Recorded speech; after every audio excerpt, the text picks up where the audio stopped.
देखिए देखिए, आ गया है आपके शहर का भरोसेमंद फोटोग्राफर।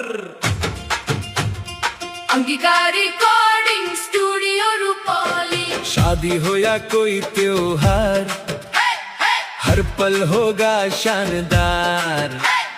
कैमरा चलेगा, यादें बनेगी, हर खुशी आपकी खास बनेगी। अच्छे फोटो वीडियो ड्रोन शूट, हर फंक्शन का देंगे हम खूबसूरत रूप।